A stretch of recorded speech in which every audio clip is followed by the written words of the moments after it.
펠로시 미 하원 의장의 대만 방문에 미중 간 긴장이 고조되고 있지만 국내 증시는 외국인 매수세에 힘입어 양시장 모두 상승 마감했습니다. 원달러 환율은 5.6원 오른 1310.3원에 마감했습니다. 카카오게임즈가 2분기 역대 최고 실적을 기록하며 게임주들이 동반 급등세를 보였습니다.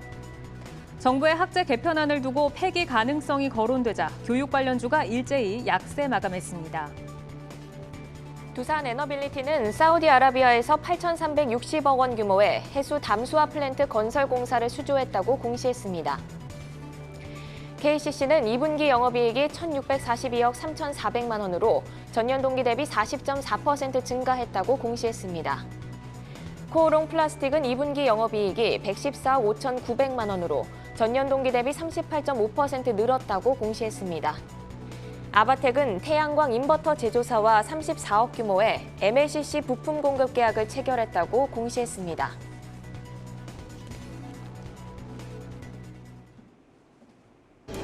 내일 여는 성공투자 습관 투데이 한경 코리아마켓. 오늘 장 마무리하면서 내일의 성공투자 힘차게 열어보겠습니다. 저와 함께 오늘 시장 마감부터 살펴보시죠.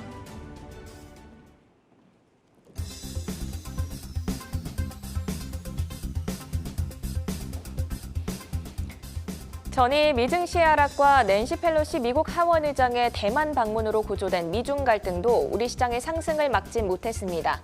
코스피는 장 초반 상승 전환에 성공해서 상승폭 더 키워갔고 코스닥 역시 1% 넘는 강한 상승 탄력을 보여줬는데요. 코스피는 0.8% 상승하면서 2,460포인트를 탈환했고 코스닥은 1.3% 상승하면서 810선 위에 안착했습니다. 수급 보겠습니다. 오늘 외국인은 양시장 모두 담았는데요. 코스피에서는 무려 5거래일 연속 매수를 이어가고 있습니다. 더 강한 상승률을 보였던 코스닥에서는 기관도 600억 넘게 순매수를 하며 시장을 견인했고 개인은 양시장 모두 차익 실현에 나서는 모습이었습니다. 그럼 마켓맵으로 시가총액 상위 종목들의 온도 확인해 보겠습니다. 먼저 삼성전자와 SK하이닉스가 조금 제한적인 움직임을 보인 반면 LG에너지솔루션은 오늘 견조한 상승을 보였는데요. MNC 등 3원계 리튬이온 배터리를 주력으로 삼아온 국내 배터리 업체들이 최근 고객층 다변화를 위해 LFP 배터리 개발을 선언했습니다. LG엔솔은 지난 2분기 컨퍼런스 콜에서 보급형 제품으로 LFP 배터리를 적용한다고 밝혔고요. SK온도 올해 중에 LFP 배터리 개발을 완료할 계획이라 전하면서 2차 전지 테마에 훈풍이 불었습니다. LG에너지솔루션 오늘 4.7% 상승하면서 견조한 흐름 보였고요. 이외에도 네이버와 카카오는 외국인과 기관의 동반 순매수가 들어오면서 3에서 5% 정도 동반 상승을 했습니다. 시총 상위주들의 특징적인 움직임 이어서 살펴보겠습니다. 먼저 카카오게임즈 보겠습니다. 오늘 2분기 호실적의 급등이 나왔습니다. 2분기 영업이익이 전년 동기 대비 무려 900% 급증하면서 창립 이래 분기 최대 기록을 달성했는데요. 오딘의 안정적인 국내 성과와 대만 진출의 성과를 비롯해서 기타 매출의 약진이 더해진 결과입니다. 이에 오늘 13% 넘게 상승하면서 이 탄력 유지하면서 마감했습니다. 이어서 한국타이어앤테크놀로지 보겠습니다. 어제 2분기 컨센 대비 양호한 실적을 발표했습니다. 매출액은 12% 늘었지만 영업이익은 6% 감소했는데요. 다만 이번 영업이익은 직전 분기 대비 39% 상승한 것으로 전해지면서 증권가에서는 올해 하반기 실적 개선 가능성을 높게 봤습니다. 7% 상승 유지하면서 38,350원의 종가를 형성했습니다. 그럼 이어서 특징주 살펴보겠습니다. 먼저 KPF 보겠습니다. 2분기 호실적뿐 아니라 올해도 호실적이 전망되면서 급등했습니다. 모든 사업부가 호황 국면을 맞이한 데다 초박형 베어링, 또 초정밀 감속기 등 로봇의 필수 핵심 부품을 제조하는 자회사 SBB테크가 상장을 앞두고 있어서 기대감을 더 가져갔습니다. 오늘 시장에서 상한가로 오늘 닫았습니다. 이어서 크라운제가 살펴보겠습니다. 중국의 대만 과자 수입 금지 조치에 국내 제과주들이 오늘 들썩였습니다. 중국은 낸시 펠로시 미국 하원 의장의 대만 방문에 대한 보복 조치로 대만 과자 수입 금지를 결정했는데요.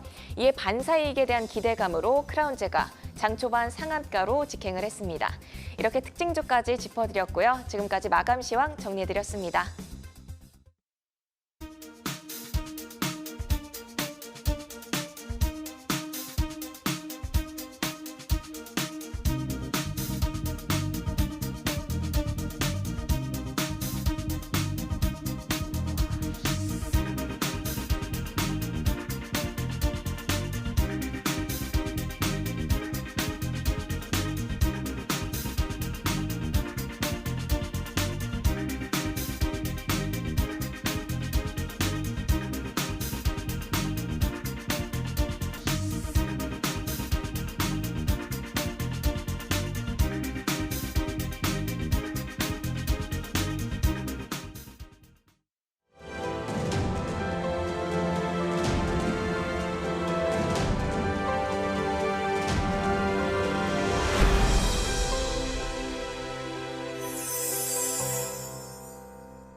여러 우려 속에서도 우리 시장은 힘을 내고 있죠.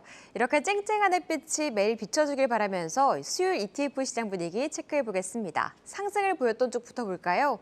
이 타이거 소프트웨어가 두드러진 상승을 보였습니다. 오늘 카카오게임주를 비롯한 그룹주들 서프라이즈한 실적을 발표하면서 카카오에도 훈풍이 전해졌습니다. 오랜만에 5%의 강세 보였고 네이버도 함께 힘 받으면서 4% 올라줬고요. 게임주도 올라와준 가운데 이 상품 4%의 급등을 보였습니다. 다음 코덱스 자동차도 상승을 보였습니다. 기아와 현대차, 완성차주들은 시장에 바람이 불어올 때나 아닐 때나 우직한 모습을 보여주고 있습니다. 장 초반에는 파란불 켜냈지만 이 빨간불로 올려 세우면서 거래를 마쳤는데요. 이와 함께 이 상품에 들어있는 한국타이어앤테크놀로지가 시장 기대치를 뛰어넘는 실적을 발표했고요. 내년에도 호실적 전망에 7% 급등하면서 이 상품의 상승을 이끌어줬습니다. 이어서 하락한 쪽도 살펴볼까요? 이 코덱스 은선물 환해지 상품이 약세를 보였습니다. 미중 갈등이 최고조에 달한 가운데 달러화가 다시 강세로 방향을 틀었습니다. 이에 달러로 구매하는 은의 투심이 위축되면서 은 선물 가격도 하락을 보였는데요. 이 상품도 1.2% 약세를 보였습니다. 다음 인버스 상품들도 연이틀 상승을 보인 후 오늘은 쉬어가고 있는데요. 오늘 코스피 0.8% 상승하면서 사흘 만에 반등에 성공했습니다. 이 반대로 베팅하는 인버스도 일제히 약세를 보였는데요. 그중 거래량 가장 많은 이 삼성자산운용의 코덱스 수급 보시면요. 외국인과 개인은 연이틀 함께 사고 있고요. 개인은 오늘까지 5거래일째 매수 행진 이어가고 있습니다. 지금까지 ETF 시장 마감 살펴봤고요. 수급 동향도 알아볼까요? 지난 7월 27일부터 8월 2일까지 지난 5거래일 동안 기관은 어떤 종목을 매매했는지 알아보겠습니다.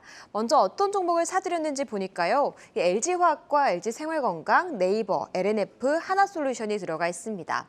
네이버 체크해 보시면 지난주 나스닥이 급등을 보이면서 국내 플랫폼주들도 오랜만에 움직여줬습니다. 기관이 매수하면서 상승을 이끌었고요. 다음 LNF 살펴보시면 간밤 테슬라가 $900 선을 회복하면서 3%의 강세를 보였습니다. 기관이 4거래일째 강하게 담고 있는 가운데 한 달 만에 25만 원 선 회복을 눈앞에 두고 있는 상황입니다. 이어서 파는 쪽도 알아볼까요? 외국인은 시총 상위주들을 매수하면서 우리 시장으로 유입되기 시작했지만 기관은 파는 가운데 손바뀜이 나타나고 있습니다. 삼성전자와 LG에너지솔루션, SK하이닉스까지 일제히 5거래일 사이 2천억 원 넘게 순매도했습니다. 다음 기아 체크해 보시면 미국 시장에서 친환경차 판매가 호조를 이어가고 있다는 뉴스가 나왔습니다.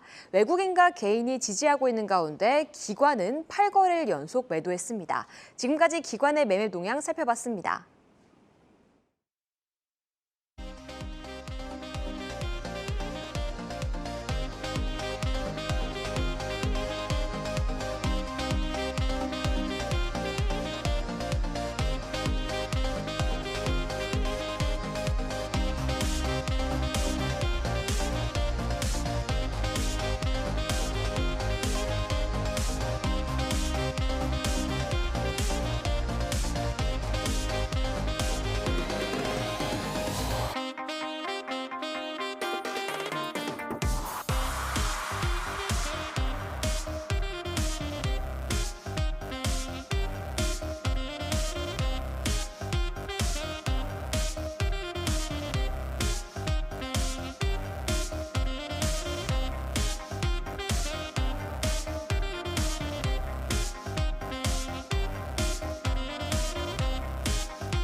시장의 핫 이슈를 심층 분석해서 날카로운 투자 인사이트를 제시해주는 투데이 핫 이슈. 오늘은 펠로시 미 하원 의장의 대만 방문으로 심화되고 있는 미중의 갈등을 진단하고 그에 따른 경제와 금융시장의 영향을 다각도로 점검해 보겠습니다. 허재환 유진투자증권 이사와 함께합니다. 이사님 어서 오십시오. 네, 안녕하십니까? 네, 펠로시 미 하원 의장의 대만 방문에 지금 미중 갈등이 격화된다라고 이야기가 들려오는데 중국이 우선 대규모 군사훈련에 돌입했다라는 뉴스가 들려온 가운데 총성 없는 대전이 시작됐다라는 얘기도 지금 쏟아지고 있습니다.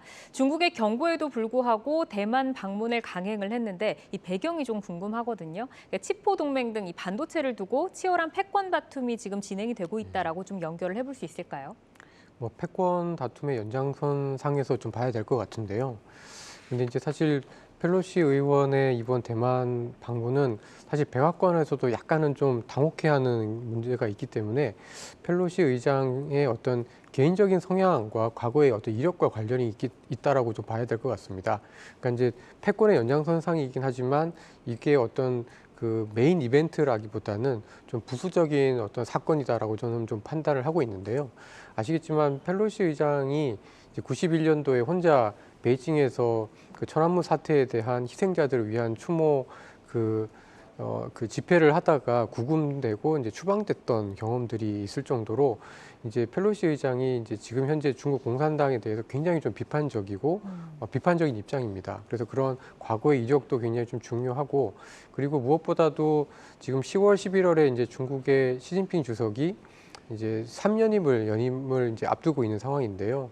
사실 이제 9월달, 10월달 넘어가게 되면은 이제 시기가 좀 늦어지니까 지금 정도가 어떻게 보면 미국의 중간 선거와 중국의 그 전당대회를 앞두고 정치적으로 어떤 나름의 어떤 메시지를 줄 수 있는 데 있어서 좀 가장 좀 나름대로 좀 합리적인 시점이다라고 생각을 해서 대만을 방문한 게 아닌가 싶습니다. 근데 그런 여러 가지 배경들이 있지만 사실 이거는 어떤 그 큰 그림에서는 어떤 패권 다툼의 어떤 부분으로 볼 수는 있긴 합니다만은 이게 지금 현재 미국과 중국이 정말 정부 대 정부 단위로 부딪히는 그런 갈등으로 보기는 좀 아직은 좀 어렵지 않나라고 보고 있습니다. 네. 지금 어쨌든 패권 다툼의 연장선에 두 나라가 있는 것은 맞고 뭐 미국의 입장을 대표하는 하원 의장이기는 하지만 바이든의 만류에도 불구하고 간 것은 본인의 조금 정치적인 성향도 좀 녹아 있다라고 좀 해석을 해보겠습니다. 이제 글로벌 시장의 G2로 불리는 미국과 중국의 갈등이 뭐 정치적으로나 경제적으로나 지금 큰 긴장감을 글로벌적으로 조성을 하고 있는데 이번 대만 방문이 향후에 불러올 파장은 어떤 것들을 우리가 좀 경계를 해야 될까요? 사실 아직 경제적인 부분에 있어서의 큰 갈등의 여지는 그렇게 저는 크진 않다라고 보고 있습니다. 물론 뭐 대만 제품 일부 뭐 수입을 금지한다라는 것들이 중국 정부에서 발표를 하겠습니다만은 뭐 과자나 뭐 이런 것들이기 때문에 사실 굉장히 뭐 그 임팩트가 크진 않을 걸로 좀 보여지는데 사실 이번 방문으로 가장 좀 걱정을 했던 것은 역시 이제 군사적인 갈등인 건데요. 근데 저는 조금 다르게 보면 그 많은 분들이 지금 이런 사건을 되게 걱정하는 이유가 러시아 우크라이나 사태 때문이거든요. 바로 옆에 있는 나라를 러시아가 우크라이나를 침범한 거를 봤는데 이게 중국과 대만 간의 갈등이 또 이렇게 커질 수 있다라는 것도 자꾸 오버랩되면서 연상이 되는 것 같습니다. 근데 이제 저는 이제 크게 두 가지를 좀 주목을 하고 있는데요. 첫 번째는 러시아와 우크라이나는 바로 국경을 맞닿고 있기 때문에 침략이 상대적으로 용이하지만 대만과 중국은 그래도 바다를 끼고 있기 때문에 사실 그 러시아 우크라이나만큼 침략이 그렇게 쉽지가 않습니다. 그리고 두 번째는 그 미국을 비롯한 서방 국가들이 대만에 대해서 많은 군사적인 지원을 좀 해주고 있긴 하지만 사실 대부분 수비용이고요. 공격용 무기는 결코 그러니까 제공해주지 않고 있기 때문에 사실 그동안의 어떤 그 대만과 이 양안 관계는 사실 이제 좀 그 목소리만의 그다음에 이제 좀 구두로의 어떤 그 언쟁이지 실제로 이제 긴장감이 그렇게 높지는 않았었는데요. 이번에 펠로시 의장의 대만 방문을 통해서 사실 뭐 직접적으로 군사적인 어떤 대치가 있었던 건 아니지만 예전보다는 그래도 혹시라도 이런 대치 상황이 정말 연출이 될 수 있고 또 실수가 나타났을 경우에는 정말 저희가 상상할 수 없는 일이 발생할 수도 있겠다라는 것들이 조금 더 그 시기가 좀 땡겨진 게 아닌가라고 좀 보여집니다. 그래서 제가 보기에는 지금 이 사건 자체가 주는 의미는 당장의 어떤 경제적인 의미는 크지는 않지만 이번 사건 이후로 미국과 중국의 어떤 그 군사적인 갈등은 지금 저희가 지내왔었던 한 몇 년 동안보다는 조금 더 군사적인 긴장감은 좀 높아질 수는 있겠다라고 보고 있습니다. 네, 그러니까 경제적으로는 지금 뭐 과자도 언급을 했지만 뭐 수산물, 뭐 감귤, 뭐 이런 가공식품들을 좀 규제를 했더라고요. 그래서 경제적으로는 지금 크지 않은 규제고 지금 우려되는 거는 아무래도 러시아와 우크라이나의 전쟁이 지금 이어지고 있기 때문에 또 중국과 대만의 그런 또 전쟁의 위기를 우리가 또 우려를 하고 있다라고는 말씀을 좀 해주셨습니다. 사실 이제 미국과 중국이 뭐 치열하게 경제 패권 다툼을 계속해서 이어가고 있는데 현재 경제나 정책 상황을 놓고 보자면 좀 두 나라가 엇갈리는 행태를 좀 보이고 있잖아요. 특히 통화 정책 측면에서는 미국은 뭐 긴축으로 인플레이션을 지금 잡고 좀 고삐를 좀 재고 있는 입장이고 중국 같은 경우에는 여전히 완화책을 유지를 하면서 부양을 하고 있는데 왜 이렇게 좀 다른 걸까요? 가장 큰 이유는 이제 부채하고 인플레 때문입니다. 그러니까 이제 미국 같은 경우는 코로나 터지고 사실 이제 돈을 많이 풀긴 했지만 그 가게나 기업이 부채가 아주 그렇게 많이 늘지는 않았었거든요. 그러니까 부채 부담이 좀 적기 때문에 금리를 빨리 올려도 사실 이제 경제 자체가 받는 충격은 이제 똑같이 금리를 올렸을 때 다른 국가들이 받는 충격보다 좀 적은 편입니다. 근데 이제 중국 같은 경우는 코로나 이전에 이미 굉장히 부채를 많이 늘려 있는 상태이기 때문에 뭐 이미 이제 부채 때문에라도 금리를 올려서는 안 되는 상황이고 또 그 부채 부담 때문에 요즘 뭐 부동산이라든가 이런 쪽에서 굉장히 좀 상황이 안 좋다 보니까 두 나라의 통화 정책이 그동안에는 거의 시차를 두고 같이 갔었던 흐름이었는데 지금 특히 작년 말부터는 거의 이제 반대로 가는 모습들이라 이 부채의 모습, 그다음에 인플레에 대한 어떤 대응이나 인플레의 어떤 방향성 자체도 굉장히 좀 많이 달라서 좀 그 통화 정책에 있어서 극단적인 차이가 좀 보여지는 걸로 보여집니다. 지금 완전히 이렇게 다른 네. 기조로 가고 있는데 이게 결국에는 그간의 부채를 국민들이 얼마나 떠안고 있었느냐에 따라서 좀 다르다라고 말씀을 주셨고 미국 같은 경우는 부채의 부담이 좀 적었고 중국은 코로나 이전에 이미 부채의 부담이 있었다라고 말씀을 주셨습니다. 이 부채의 부담으로 인해서 부동산 경기 침체가 조금 심하다라고 말씀을 주셨고 중국 같은 경우에는 좀 들어보니까 이렇게 완화 정책을 하고 뭐 부양을 하고 해도 뭐 인민들이 그렇게 은행에서 대출을 적극적으로 받지 않는다라고 들었거든요. 이렇게 부양을 해도 그 완화 정책의 효과가 나타나지 않는 이유는 어디에 있을까요?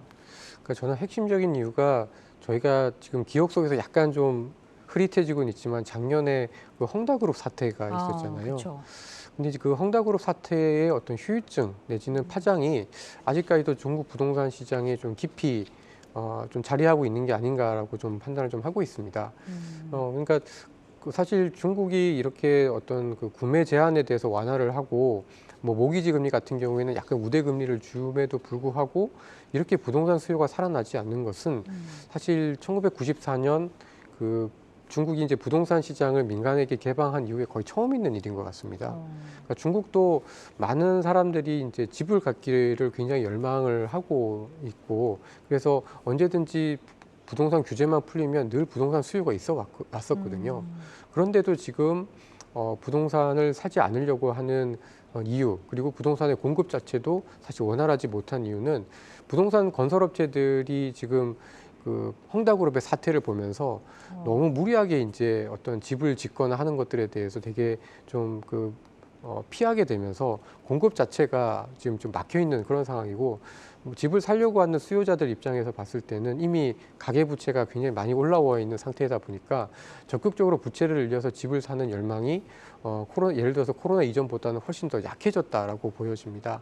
그리고 여기다가 이제 제로 코로나 정책이 계속해서 되다 보니까 이게 이제 이동이 자유롭지 못하고 경제 활동이 원활하지 못하다 보니까 이게 뭐 사람들이 어쨌든 뭐 좋은 직장으로 옮긴다든지 또는 뭐 대도시로 간다든지 이랬을 때 부동산에 대한 수요가 나타나게 되는데 모든 그런 통로들이 지금 막혀 있다 보니까 기본적으로 부동산에 대한 수요도 좀 꽁꽁 막혀 있어서 뭐 공급이나 수요나 같이 지금 막혀 있다 보니 전체적으로 공급도 안 좋고 수요도 안 좋은 그런 상황이 연출이 되고 있다라고 보여집니다. 네, 우선은 헝다그룹의 후유증이 부동산의 수요 경계감을 이어가고 있는 원인으로 좀 보이는데 공급단에서도 건설업체들이 지금 보수적으로 운영을 하고 있고 수요단에서도 뭐 제로 코로나 정책으로 지역 간의 이동이 원활하지 않으면서 수요에 대한 그 자체도 좀 줄어들고 또 부채에 대한 부담감도 좀 억누르고 있다라고 좀 정리를 해주셨습니다.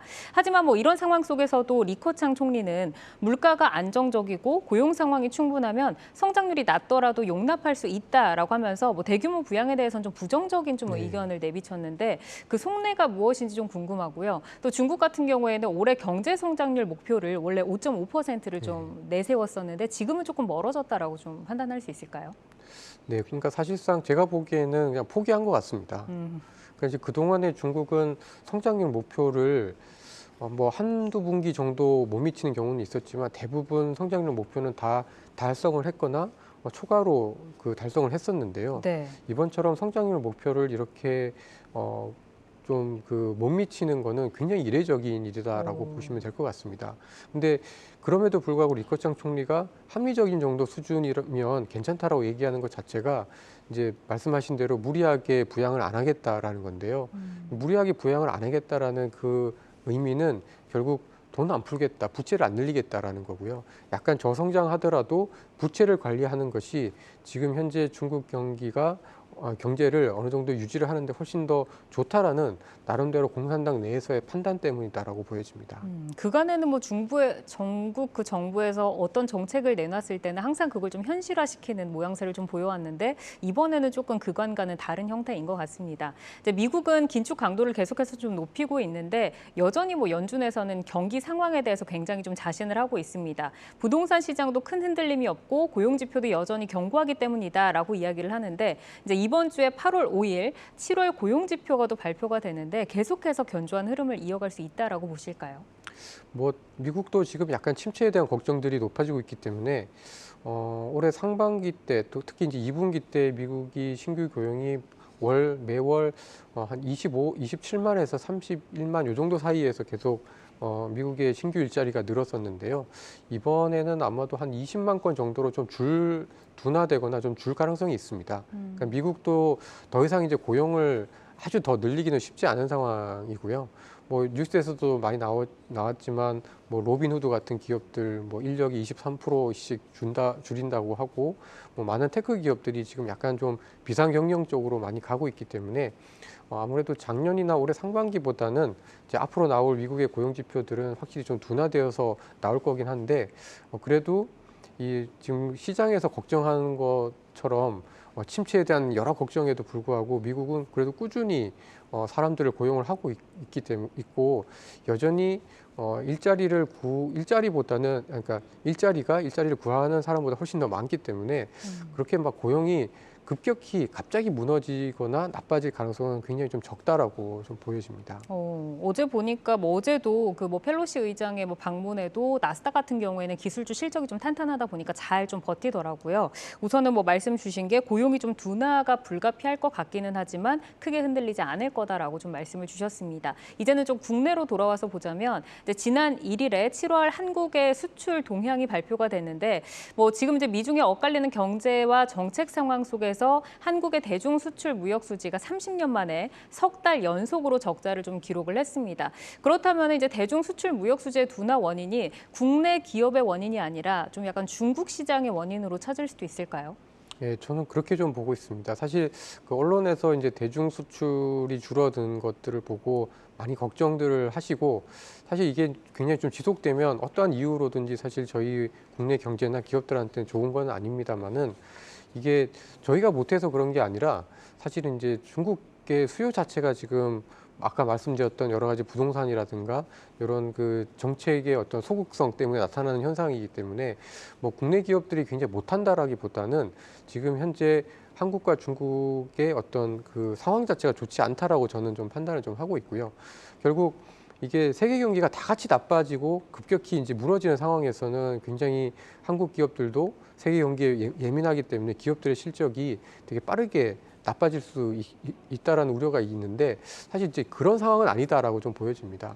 결국 중국과의 어떤 교역에서는 저희가 조금 예전보다는 돈을 못 벌고 있지만 다행히 이제 아세안이나 미국에서는 그래도 무역 수지가 흑자를 꾸준히 좀 기록을 하고 있기 때문에 저희 국내 기업들의 실력이 모자라서가 아니라 중국의 수요가 나빠서 지금 현재 대중무역 적자가 좀 늘어나고 있는 걸로 보여집니다. 뭐 중국에서 지금 부동산도 살아나지 못하는 것처럼 중국 시장의 원인을 조금 두고 이제 미국이나 뭐 이런 데서는 지금 좀 흑자를 기록하고 있다라고 말씀 주셨는데 미국의 7월 수출액이 역대 최대를 기록을 하면서 흑자를 거뒀습니다. 이제 대중 수출은 감소했고 대미 수출은 증가했고 전에는 중국에 우리가 의존도가 좀 컸고 기업들의 실적이나 뭐 주가가 중국에 의해서 많이 움직였는데 최근에는 정말 그 미국과 좀 동일하게 움직이는 모양새가 많이 나타나고 있거든요. 기울기가 좀 변화되면서 이제는 미국으로 좀 쏠리는 것 같습니다. 그렇다면 이제 미중 사이에서 한국 경제의 균형점은 어느 정도를 조금 위치해야 한다라고 좀 보실까요? 사실 뭐 제일 중간에서 미국이 좋을 때는 미국에게 수혜를 받고 중국이 좋을 때는 중국의 수혜를 받으면 제일 좋을 텐데 사실 그게 뭐 저희 마음대로 되는 것은 아닌지라 네. 쉽지는 않은 상황인데요. 근데 이제 좀 긴 그림에서 봤을 때 결국은 저희가 이제 균형점을 그래도 앞으로 이제 지역주의 그다음에 어떤 탈세계화가 이렇게 진행되는 과정에서는 그래도 저희 글로벌 경쟁력을 좀 인정받을 수 있는 쪽에서 있는 쪽에다가 조금 더 무게를 두는 편이 좀 낫지 않을까 싶습니다. 그러니까 중국 같은 경우에는 반도체도 그렇고 뭐 전기차나 배터리도 그렇고 사실 저희랑 경합 관계를 갖고 있는 산업들이 많고 네. 중국이 그런 산업들을 계속해서 키우려고 하고 있기 때문에 아직까지 경쟁력의 격차는 있지만 저희가 이제 중국에서 수혜를 받을 수 있는 것들이 시간이 갈수록 줄어들 수밖에 없는 것 같고요.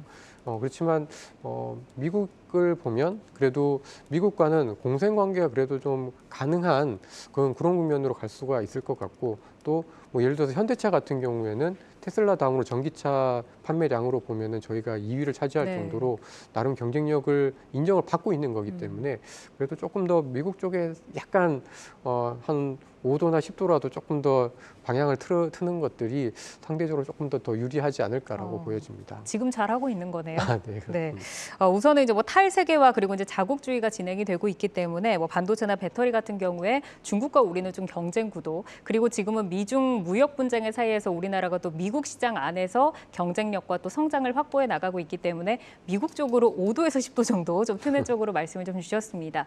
사실 뭐 하루가 다르게 지금 국제 정세가 좀 변해가고 있고 뭐 남은 하반기에 경기 침체 그림자가 올 것이다 오지 않을 것이다에 대해서 의견이 좀 분분한데 8월을 시작하는 시점에서 향후 우리는 어떤 변화에 주목을 하면서 금융시장 대응을 해나가면 좋을까요?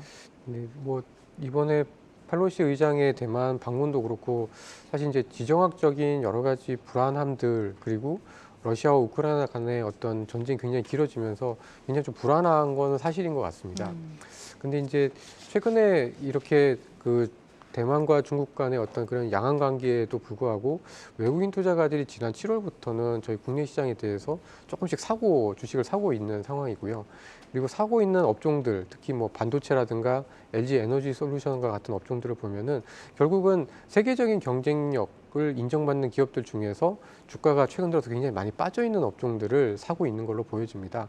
그래서 앞으로 하반기, 특히 이제 8월달 시장을 봤을 때 제가 생각할 때는 결국 가격적인 매력, 너무 비싸면 사실은 이제 여전히 좀 힘든 상황이지만 가격적인 매력과 미국에서든 어디서든 인정받을 수 있는 경쟁력이 있는 기업들은 다시금 조금씩 더 힘을 내지 않을까 그렇게 좀 판단을 좀 하고 있고요. 그다음에 두 번째로 좀 말씀드리고 싶은 거는 원자재 가격입니다. 그러니까 사실 오늘도 주가가 좀 예상했던 것보다는 조금 많이 오른 편이고 외국인들도 나름 좀 순매수세를 유지를 했는데 결국 최근 들어서 뭐 구리 가격이라든가 유가라든가 이런 원자재 가격이 좀 떨어지고 있는데요. 저희가 돌이켜 보면 원자재 가격이 너무 올라가게 되면 확실히 저희가 원자재를 수입하는 나라이기 때문에 네. 기업들의 어떤 이익에 대해서 좀 부담이 있지만 원자재 가격이 이렇게 떨어지게 되면 주변 상황이 조금 흔들려도 기업들이 그래도 이익을 낼 수 있는 확률이 굉장히 높아지기 때문에 저는 어떤 대외 여러 가지 불안한 상황들이 있긴 하지만 기본적으로 지금 이미 주가가 좀 많이 떨어져 있는 상황에서는 글로벌한 경쟁력이 있는지 인정받는지 여부와 원자재 가격이 조금 하향 안정되는 여부, 요게 지금 현재 진행되고 있는 주식시장의 어떤 반등이 조금 더 연장이 될 수 있는지에 대해서 굉장히 좀 중요한 관전의 포인트다라고 좀 말씀드리고 싶습니다. 네, 이제 7월 들어서 외국인이 우리 시장의 매수 기조를 좀 유지를 하고 있고 남은 종목들을 봤을 때는 시총 상위단에서 반도체나 뭐 2차 전지 중심으로 지금 매수를 하고 있는데 이 가운데서도 시장의 경쟁력, 글로벌 시장 속에서 경쟁력을 지켜나갈 수 있는 기업인가 그리고 원자재 가격의 등락에서 마진을 확보할 수 있는 기업인가 이 부분을 좀 관전 포인트로 제시를 해주셨습니다.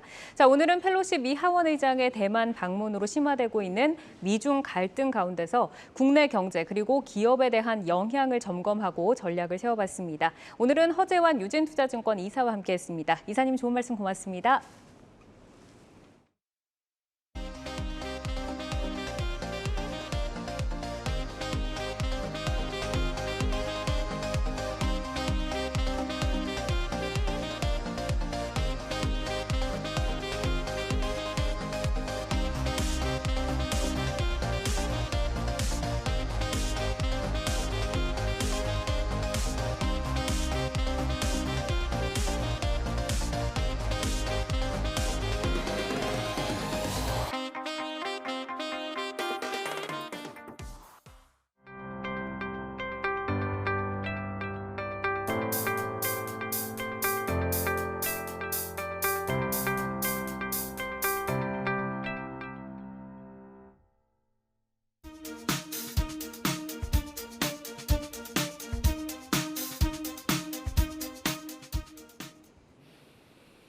네, 투데이 이슈 콕톡 펠로시 의장의 대만 방문으로 심화되고 있는 미중 갈등이 반도체 업계에 미치는 영향과 하반기가 더욱 기대되는 현대차까지 다각도로 점검하고 전략 세워보겠습니다. 오늘은 이기택 메리츠증권 여의도영업부 이사와 함께합니다. 어서 오세요. 네, 안녕하십니까. 네, 일단 펠로시 의장의 대만 방문으로 미중 갈등이 지금 극에 달하고 있는데요. 이번 방문의 뒷배경이 경제 패권의 중심인 반도체와 연결돼 있다는 분석에 반도체 업황에도 긴장감이 고조되고 있습니다. 실제로 이 펠로시 의장은 대만 TSMC의 마크리오 회장과 면담을 가질 것이다 이런 보도로도 알려졌는데요. 향후 반도체 업계의 영향 어떻게 판단하시나요? 예, 뭐 다들 아시겠지만 21년도 그렇죠. 작년 초에 미국 현 대통령이죠. 바이든 대통령이 당선 이후 첫 행보가 국무회의 때 웨이퍼를 들고 나오셨어요. 그때 왜 웨이퍼를 들고 나왔을까를 지금 생각해 보면 당연히 반도체라는 게 전략 물자겠구나라고 힌트를 줬던 거죠. 그러니까 지금 구군이 달려 있는 상황이다 그렇게 보시면 되겠습니다. 반도체를 가지고 앞으로 중국과 미국 사이에서 초격차를 벌려서 미국이 선두에 나서서 중국을 따돌리겠다라는 전략이 된 건데요. 전략 물자라는 게 상당히 중요합니다. 왜 그러냐면 그 전에 오일이나 지하 자원이 전략 물자였다라고 하면 향후에 성장을 초격차나 성장을 가져가려면 반도체가 필수한 소재이기 때문에 부품이기 때문에 그렇거든요. 그렇다라고 하면 지금 현재 아시겠지만 러시아나 우크라이나 전쟁 이후에 세계가 블록화가 돼가고 있는데 그 사이에서 우리나라의 역할이 커지고 있다 그렇게 평가를 할 수가 있겠습니다. 네, 이 세계 블록화를 반도체를 자원으로 하는 이 세계 블록화 속에서 중국 견제 정책의 연장선상으로 볼 수 있겠다 이렇게 네. 말씀 주셨습니다. 미중 갈등은 사실 미국 반도체 지원 법안이 실제로 최종 승인되거나 한국이 치포 동맹에 공식이 그렇죠. 가입한다고 발표했을 때 더 네. 확대될 것이다라는 분석이 있습니다. 중국은 한국 반도체 수출의 약 40%를 차지하고 있고요. 홍콩 비중까지 합하면 50%를 훌쩍 넘깁니다. 이 국내 기업들의 중국 현지 공장이나 가동에는 문제가 전혀 없을까요? 예, 그러니까 그게 가장 큰 문제일 것 같습니다. 정확하게 짚어 보신 것 같은데 양자택일을 해라. 엄마가 좋아, 아빠가 좋아. 뭐 이러한 문제일 수 있는 거잖아요. 지금 사실 난처한 건 삼성전자, 하이닉스뿐만이 아니겠죠. 거기에 들어가는 장비 업체들, 소재 업체들까지 다 난처한 상황에 처해져 있습니다. 다만 지금 손긋기를 딱 해서 얘기를 하자라고 하면 사실은 그럴 수 있는 상황이 아니기 때문에 잘만 우리가 이 고비를 넘긴다라고 하면 양쪽에서 얻어낼 수 있는 걸 다 얻어낼 수 있는 절호의 기회이기도 하다. 반대로 생각하면 그렇게 볼 수가 있겠습니다. 중국 현지 공장에 대해서 이제 걱정을 많이 하시는데 중국에서 선단 공정 자체는 없고요. 지금 현재 선단 공정은 국내에 있습니다. 그리고 앞으로 선단 공정 투자는 미국에서 이루어질 것이기 때문에 중국에서 생산하는 건 그저 그러니까 우리가 생각하는 고난이도의 반도체는 아니다. 그렇게 보시면 되겠습니다. 집중 투자를 해야 할 곳은 지금 국내에 지금 현재 팹이 공장이 지어지고 있는 그런 상황과 향후에 미국에서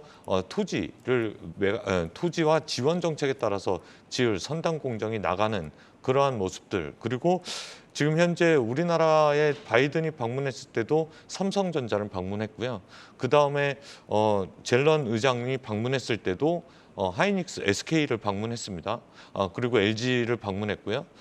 그리고 이제 펠로시가 우리나라에 또 왔을 때도 당연히 지금 현재 우리나라 기업들을 방문할 것으로 보여지는데 이게 왜 그런 행보를 보이는지 투자자 여러분들은 고민해 보시면 답을 찾을 수 있을 것으로 보여집니다. 상식적으로 앞으로 미국이 주도적으로 제조를 통해서 성장해 나가려고 하면 배터리가 필요한 것이고 반도체가 필요한 것이고 거기에 들어가는 제조 공정이 필요한 건데 그러한 선진적 기술을 갖고 있는 나라가 어디냐? 우리나라, 일본이기 때문에 앞으로 블록화 측면에서 미국은 우리나라를 최우방에 내세워서 같이 성장하는 그런 모습을 그리고자 할 것이 자명하기 때문에 지금 현재의 난처한 상황을 잘 딛고 일어난다라고 하면 우리나라 대기업에겐 또 하나의 기회가 올 수 있다 이렇게 평가할 수가 있겠습니다. 네, 뭐 선단 공정은 국내에 있고 향후 미국의 투자가 더 확대될 것이기 때문에 중국에서의 그런 공장 문제가 그렇게 크게는 영향을 미치지 못할 것이다라는 의견이신 거죠? 지금 큰 그림을 놓고 봤을 때 그러한 그림을 그려가는데 살짝 그러한 상황 속에서도 어려움은 당연히 있을 수밖에 없다. 그렇게 볼 수가 있겠습니다. 네, 알겠습니다. 중국의 반도체 굴기를 좀 차단하기 위한 미국의 공세가 갈수록 거세지고 있는데 특히 미국이 자국산 랜드 메모리 반도체 장비에 그 중국 수출을 통제하는 방안을 검토 중이다라는 보도까지 나왔습니다. 네. 중국에서 이 낸드 플래시 칩을 생산하는 삼성전자와 SK 하이닉스의 경우에는 큰 타격을 입지 않을까요? 예, 아무래도 타격을 좀 입을 것으로 보여집니다. 그런데 지금 현재 소식통을 통해 보면 이 뉴스가 정해진 게 없고 가이드라인이 나온 게 없어서 기업들한테 문의를 해봐도 기업들도 지금 대처할 수 있는 상황은 아니고 그냥 로이터 보도는 보도일 뿐이다라고 생각을 하는 것 같아요. 그런데 이러한 보도들이 투자 심리에는 위축을 불러일으킬 수 있습니다. 상반기 때부터 계속해서 나왔던 게 랜드 플래시뿐만이 아니라 오더컷 이야기가 계속해서 나왔었거든요. 그런데 이제 오더컷 이야기가 얼마 만에 나오는 거냐면 2015년도 스마트폰이 중국에서 붐을 이룬 다음에 15년도 정도의 오더컷 이야기가 나왔을 때 우리나라 하이닉스하고 삼성전자 주가가 좋지 못했습니다. 그 이후에 가장 큰 오더컷 이야기가 이번에 나온 것인데요. 그렇기 때문에 주가는 그 선반영을 해서 사실 실적은 좋았음에도 불구하고 주가는 되려 고점 대비 한 40%에서 30% 정도 하락한 모습을 좀 볼 수가 있겠습니다. 그렇다라고 하면 지금 현재 오더컷 이야기와 방금 전에 랜드 플래시 향후 나올 미국의 스탠스에 따라서 우리나라 하이닉스와 삼성전자의 악재인 것은 분명합니다만 향후에 있을 그러니까 시장이 개화될 그런 쪽에 초점을 맞춘 투자가 좀 주가가 선조정이 나왔기 때문에 필요한 시기가 아닌가 그렇게 볼 수가 있겠습니다. 네, 아직 행정부의 검토가 초기 단계지만 투자 심리 위축에는 좀 영향을 줄 수 있겠네요. 네, 그렇습니다. 이런 가운데 삼성전자와 SK하이닉스는 차세대 메모리 제품 발표로 젠걸음을 하고 있습니다. 네. 삼성전자는 미국에서 열린 플래시 메모리 서밋 2022에서 차세대 낸드 플래시 기술을 선보였고요. SK하이닉스는 보도가 나왔죠. 세계 최고층 낸드 플래시 개발에 성공했다는 소식이 또 전해졌습니다. 차세대 기술 확보가 이 반도체 패권 경쟁에서 아무래도 주도권을 잡을 수 있는 역할을 할 수 있을까요? 예, 당연히 기술은 분명히 중요합니다. 그런데 그 기술을 쓸 수 있는 수요처가 있느냐 그런 것도 상당히 중요한데 하반기 때 말씀을 하셔서 말씀을 드리자라고 하면 지금 인텔의 새로운 CPU가 재작년서부터 나온다 하고 출시가 연기가 되고 있거든요. 사실은 작년도 말에 나왔어야 했고 올해 상반기에 나왔어야 한 사파이어 래피즈가 아직도 나오지 않고 하반기엔 나올 것으로 보여지는데 이게 향후 삼성전자와 하이닉스의 먹거리가 되지 않을까 그렇게 보여집니다. DDR5가 출시에 따라서 인텔의 CPU가 연기됐기 때문에 출시는 했습니다만 성공적으로 시장에 진입하지 못한 건 새로운 CPU가 없었기 때문인데 그런 것들이 출시가 되고 새로운 시장이 개화된다라고 하면 DDR5 출시에 따라서 새로운 모멘텀으로 작용할 가능성이 있다 그렇게 평가를 할 수가 있겠고요.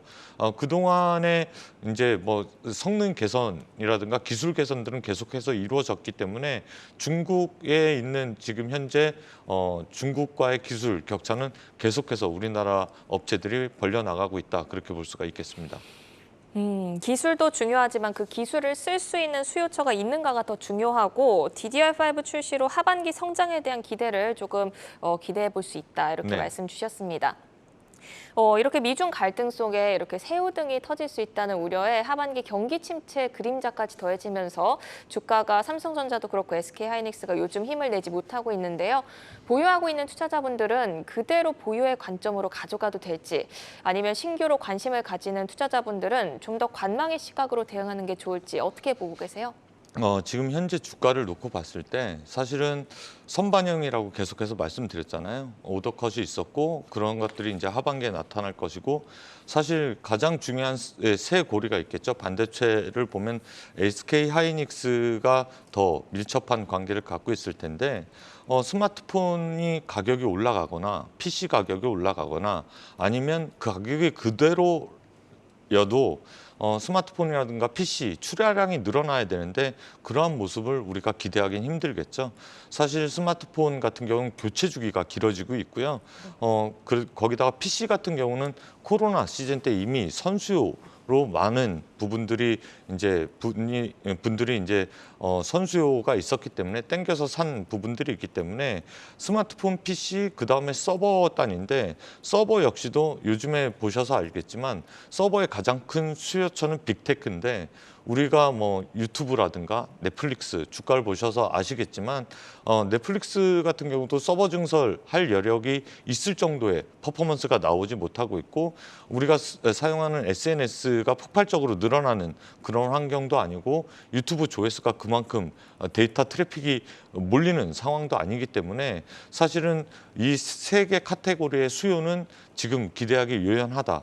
다만 저희가 이제 선제적으로 봤을 때 절대적으로 깨지 않아야 될 선이 하이닉스한테는 좀 있는 부분. 그러니까 이러한 것들이 시장에 반영됐냐 안 됐냐. 영민한 투자자들은 그것을 좀 볼 텐데요. 2000년도 초반 때부터 2000년대 중반 때까지만 해도 2008년 금융위기 전까지만 해도 하이닉스가 PBR 밴드로 2.2배까지 올라간 적이 있고 평균 PBR 밴드가 그때는 4, 5배 정도 됐습니다. 그런데 지금 현재 그 이후에 금융위기 이후에 2012년서부터 스마트폰에 대한 빅그로스가 있었고 그다음에 비트코인으로 인한 또 하나의 성장이 있었는데 그때까지만 해도 하이닉스 기가 이제 PB 밴드로 1.8배, 1.5배 구간을 봤었거든요. 네. 그리고 코로나 시즌 때도 1.5배가 고점이었습니다.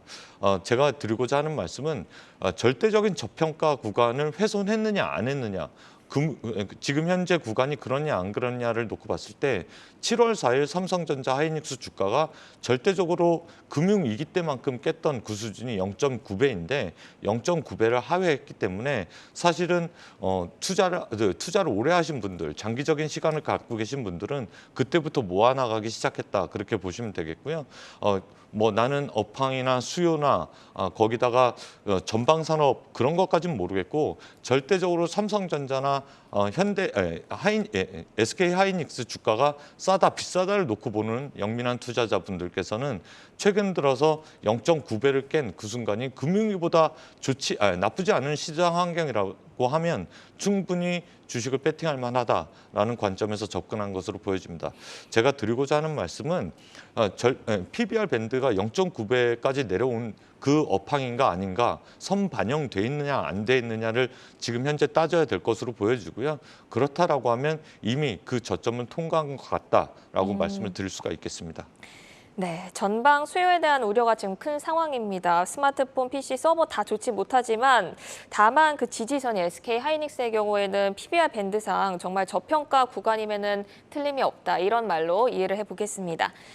이제 현대차로 한번 넘어가 보겠습니다. 7월 자동차 판매 동향이 발표됐는데요. 반도체 수급난이 여전히 해소되지 못하면서 전체 미국 판매량은 줄었지만 제네시스가 올 들어 월간 최대 판매 기록을 세웠고요. 친환경차 판매도 33.2% 급증을 했습니다. 이 현대차의 하반기 질주 본능, 브레이크가 없는지 한번 점검을 해보겠습니다. 하반기에 이 친환경차와 프리미엄 라인의 질주 이어진다고 볼 수 있을까요? 계속해서 이어질 가능성이 높다고 봅니다. 지금 차를 주문하시면 보통 6개월에서 12개월 걸린다라고 하거든요. 뭐 긴 차종은 18개월까지 걸렸던 게 지금 현재 뭐 좀 줄여서 14개월이라고 얘기하는데 인도가 네. 그만큼 근데 경기가 위축돼서 사실은 취소 물량도 꽤 있다라고 합니다. 반도체 제가 지금 생각하는 기업을 토한 실적은 어느 정도 수준이냐면 현대차가 공급만 대란을 겪었고 거기다가 반도체 이슈도 있었고 생산 차질이 빚어질 거야라는 가운데서 6개 분기 연속해서 어닝 서프라이즈를 나타낸 그런 실적이거든요. 영민한 투자자분들께서는 좀 보셨겠지만 다른 여타 테슬라 이외의 넌 테슬라 주가 중에서 가장 시장에서 센 주식은 기아와 현대였습니다. 토요타도 그렇지 못했고요. 당연히 독일 차들도 그렇지 못한 모습을 보인 가운데 현대차, 기아차 주가만 좋았던 2분기였다 그렇게 볼 수가 있겠습니다. 왜 그런 현상이 나타났느냐? 사실은 실적을 동반했고 거기다가 제품 믹스와 개선을 잘 이루어냈기 때문입니다. 우리가 얘기하는 고부가가치 자동차를 많이 판매했고 인센티브는 줄어들었다 그렇게 보시면 되겠습니다.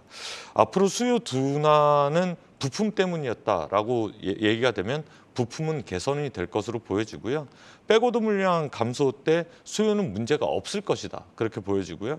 인센티브는 극히 낮기 때문에 인센티브가 올라온다라고 하고 올라온다 하더라도 타격이 없을 것이다 그렇게 보여집니다. 왜냐하면 기아차 기준으로 영업이익이 10%가 넘은 게 가장 최고치인데 이번에 10%가 넘었거든요.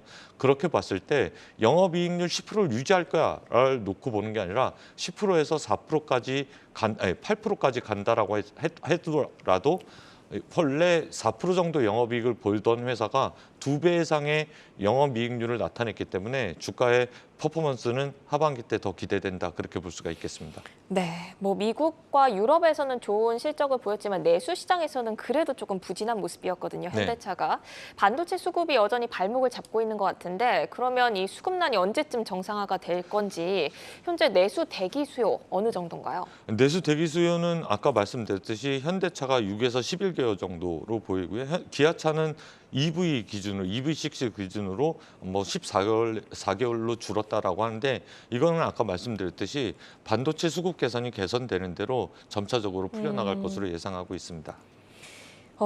주가가 20만 원을 이제 목전에 두고 있거든요. 정말 가파르게 올라왔는데 현재 성장성을 감안해서 밸류에이션이 어느 정도가 적당하다고 보시는지 주가 레벨업 어디까지 가능하다고 보시나요? 네, 뭐 지금 현재 증권가 투자 의견이 현대차 기준으로 26만 원에서 30만 원, 그리고 기아차 기준으로 12만 원에서 12만 5천 원 정도를 형성하고 있습니다.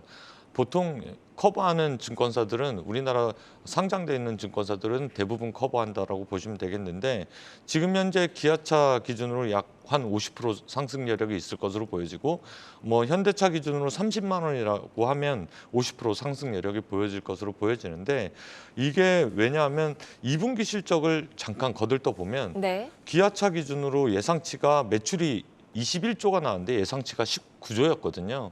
매출이 그럼 19% 이상 나온 거고 영업이익은 50% 작년 동기 대비 크게 상회한 수치를 발표했기 때문에 이러한 기조가 유지만 된다 하더라도 주가의 퍼포먼스는 나타날 수 있다. 다만 그 시장이 경기 침체 우려 때문에 좋지 않았기 때문에 주가의 조정이 있었을 뿐이다. 현대차, 기아차는 여전히 좋다. 그렇게 볼 수가 있겠습니다. 네, 알겠습니다. 현대차 증권가 목표가가 26만 원에서 30만 원까지 업사이드가 한 최대 50%까지 열려 있다는 점 짚어주신 것 같습니다. 투데이 이슈톡도 미중 갈등 심화에 따른 반도체 업계 영향과 하반기 더 기분 좋은 질주가 기대되는 현대차까지 점검을 해봤습니다. 투데이 안경 코리아마켓 투데이 핫이슈와 이슈콕톡은 방송 후에도 유튜브에 콕톡 검색하시면 다시 보실 수 있습니다. 유튜브로 다시 한번 보시면서 급변하는 국제 정세 속 포트폴리오 전략을 잘 세워나가시길 바라겠습니다. 함께해 주신 이기택 메리츠증권 여의도 영업부 이사는 여기서 인사드리겠습니다. 고맙습니다. 수고하셨습니다.